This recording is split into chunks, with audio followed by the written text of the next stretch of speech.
Bagaimana hukumnya seorang ustadz atau dai atau kiai yang menerima amplop upah setelah dia dakwah atau mengisi kajian?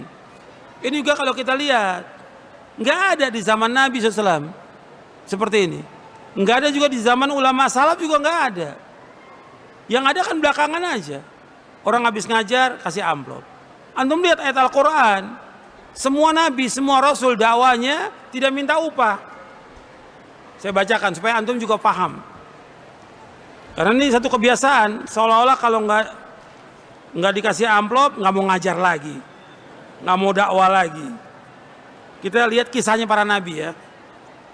Antum lihat di surah Al-An'am dulu, Al-An'am. Setelah Allah menceritakan para nabi dalam surah Al-An'am ayat 84, 85, 86, 87. Setelah itu Allah menyebutkan tentang petunjuk mereka yang kita ikuti. Kemudian Allah menyuruh kita untuk mengikuti mereka. Kata Allah di ayat 90-nya, antum lihat di ayat 90-nya. Ulaikal ladzina hadallah fabihudahu muqtadi. Qul la as'alukum 'alaihi ajra in huwa illa dzikrul lil alamin. Mereka adalah orang-orang yang Allah berikan petunjuk. Maka ikutilah petunjuk mereka, para nabi itu. Katakanlah, aku nggak minta upah atas dakwahku ini.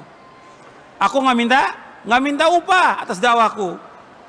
Ini merupakan peringatan untuk sekalian alam.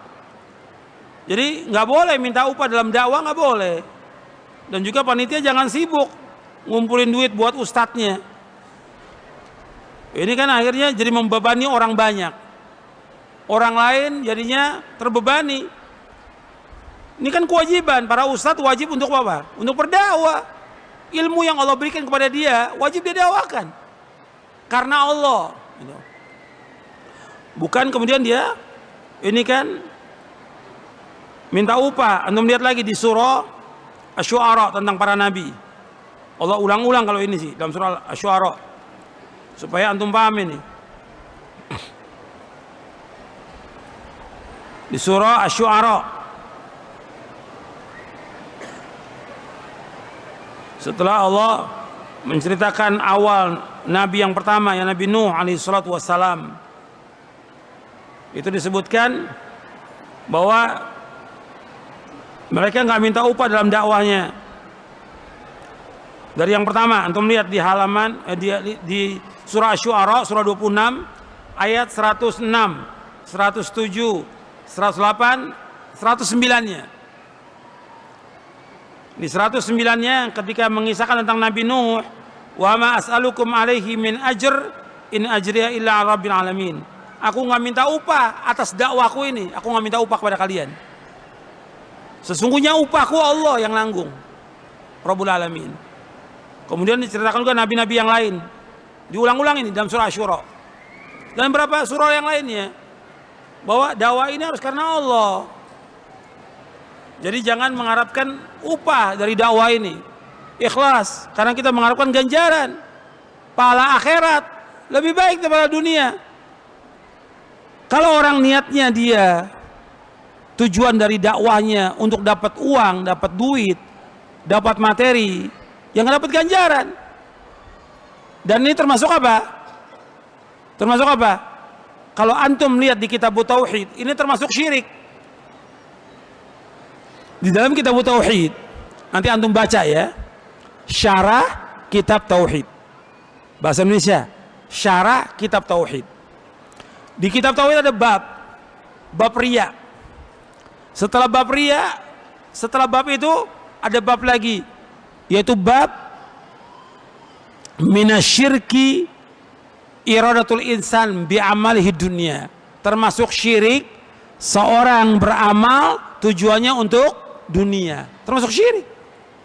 Dibawakan dalilnya, ayatnya dan penjelasannya. Makanya itu harus hati-hati.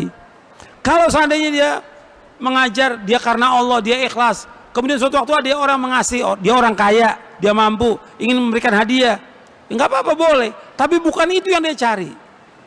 Kalau sekarang banyak ustaz-ustaz ingin mengumpulkan apa? Harta dengan dia berdakwah ini. Dakwah ini karena Allah. Antum lihat para nabi, para rasul, susah hidupnya, tapi mereka punya maisha sendiri. Jadi para dai di samping dia dakwah, dia harus punya apa? Maisha, mata pencarian. Antum lihat Nabi Nabi Daud apa? Pandai besi. Nabi Zakaria tukang kayu. Nabi-nabi yang lain seperti Nabi Muhammad apa? Pengembala kambing dan juga berdagang. Jadi punya maisha, tinggal ngatur waktu. Ngajar cukup seminggu sekali cukup. Sisa waktunya apa? Buat baca, buat belajar, buat cari maisha. Tinggal dia ngatur waktu. Bukan tiap hari ceramah, begitu ceramah tanya, kok Ustaz ceramah terus? Ya saya butuh duit. La haula wala quwata illa billah. Padahal maisha banyak, ribuan maisha yang bisa kita mencari maisha halal. Ribuan maisha. Kenapa harus mengharapkan dari dakwah? Dakwah ini ganjaran di akhirat. Yang kita wajib mendakwakan karena kita punya ilmu sedikit, sampaikan. Kata Imam Abu Aliyah, alim majjanan kama ulimta majjanan. Ajarkan manusia dengan gratis sebagaimana kamu dapat ilmu dengan gratis. Ajarkan karena Allah dan nikmat. Kita mengharapkan ganjaran. Kalau antum ngajar dapat uang umpamanya nih ya 1 juta, 5 juta dengan ganjaran dari Allah, lebih banyak mana? Ganjaran dari Allah. Karena orang yang mengajarkan ilmu, kalau dia ikhlas karena Allah, semua makhluk ini memintakan ampun kepada dia. Hatta ikan-ikan di lautan memohonkan ampun kepada yang mengajarkan kebaikan. Keutamaan gak ini?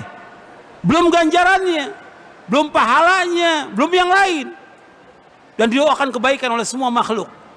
Kenapa mengharapkan dunia? Jadi ini harus diperhatikan yang seperti ini.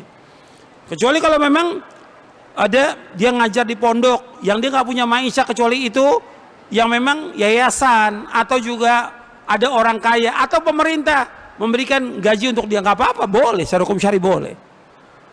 Seperti yang terjadi di Timur Tengah. Kalau di Timur Tengah itu kan imam-imam atau para ulamanya dia digaji oleh pemerintah, nggak ada masalah, boleh gitu. Tapi tetap dia harus mendakwakan dengan apa? Ikhlas karena Allah. Tetap itu keikhlasan harus jaga itu. Jangan mengharapkan sesuatu.